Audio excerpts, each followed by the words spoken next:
2 जुलाई को महाराष्ट्र की राजनीति में एक बड़ा सियासी फेरबदल हुआ। राष्ट्रवादी कांग्रेस पार्टी यानी एनसीपी चीफ शरद पवार की पीठ में छुरा भोगते हुए उनके भतीजे अजित पवार कुछ विधायकों को साथ लेकर एकनाथ शिंदे गुट की सरकार में जाकर शामिल हो गए। इसके बाद से एनसीपी में घमासान मचा हुआ है।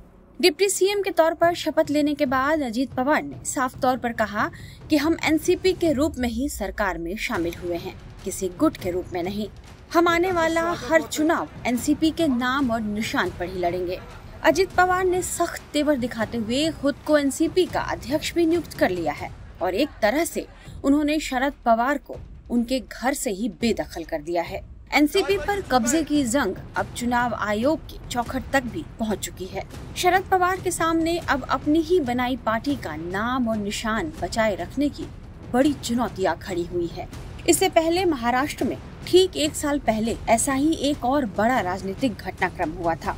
2 से 6 जुलाई तक शिवसेना में बड़ा सियासी ड्रामा देखने को मिला। शिवसेना प्रमुख और महाराष्ट्र के तब मुख्यमंत्री रहे उद्धव ठाकरे के खिलाफ एकनाथ शिंदे ने बगावत कर दी। शिंदे अपने कई समर्थक विधायकों के साथ गुवाहाटी में डेरा डालकर बैठ गए थे। शिंदे की बगावत की आग ऐसी फैली कि उन्होंने बीजेपी के साथ मिलकर राज्य में अपनी सरकार बना ली। वे सीएम बन गए और देवेंद्र फडणवीस डिप्टी सीएम। इस तरह उद्धव को पहले सत्ता और फिर बाद में पार्टी के नाम और निशान से भी हाथ धोना पड़ा। पहले उद्धव और अब शरद पवार, दोनों को ही अपनी ही पार्टी से बाहर का रास्ता दिखा दिया गया है।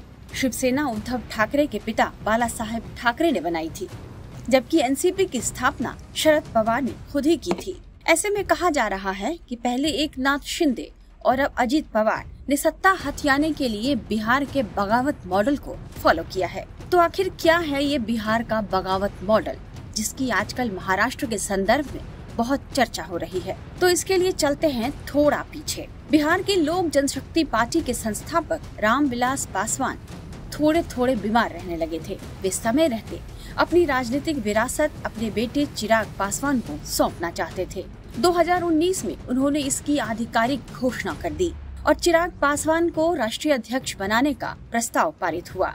रामविलास पासवान लोजपा को चिराग के हाथों में सौंपकर पार्टी के उज्जवल भविष्य के सपने संजोने लगे। 8 अक्टूबर 2020 को लंबी बीमारी के बाद रामविलास पासवान का निधन हो गया। उनके निधन के कुछ समय बाद तक पार्टी में सब कुछ ठीक था, लेकिन 2021 के जून महीने में जो हुआ उसकी कल्पना न तो कभी रामविलास पासवान ने की होगी और न ही चिराग पासवान को इसका अंदाजा था। चाचा पशुपति पारस ने भतीजे चिराग के खिलाफ बगावत का बिगुल फूंक दिया। चाचा ने पहले भतीजे चिराग को संसदीय दल के नेता पद से हटाया और बाद में संसदीय दल में बहुमत के आधार पर एलजेपी संसदीय दल के नेता बन गए। इसके बाद राष्ट्रीय कार्यकारिणी की बैठक बुलाकर चिराग की जगह खुद को राष्ट्रीय अध्यक्ष घोषित कर लिया, यानी वे खुद को पार्टी का सर्वे सर्वा बना बैठे। चिराग पासवान चाचा की इस बगावत पर हैरान थे और पशुपति पारस के इस कदम से उन्हें तगड़ा झटका महसूस हुआ। मामला चुनाव आयोग तक पहुंचा। चिराग पासवान और पशुपति पारस दोनों ने ही पार्टी के नाम और निशाना पर अपना दावा किया, लेकिन रामविलास पासवान की बनाई लोक जनशक्ति पार्टी का नाम और बंगला निशान पशुपति पारस को मिल गया और चिराग अपने ही पिता की बनाई पार्टी पर कब्जे की जंग हार चुके थे। इस तरह उनका राजनीतिक भविष्य तब गहरे अंधेरे में डूब गया। चिराग ने बाद में लोक जनशक्ति पार्टी रामविलास नाम से अपनी एक अलग पार्टी बनाई। कहा जा रहा है कि पशुपति पारस ने जिस तरह चिराग पासवान से बगावत करके उनके पिता की ही बनाई पार्टी पर कब्जा कर लिया, एकनाथ शिंदे और अजित पवार को शायद शिवसेना और एनसीपी पर कब्जे का रास्ता यहीं से मिल गया। टाइम्स नाउ नव भारत डिजिटल की रिपोर्ट।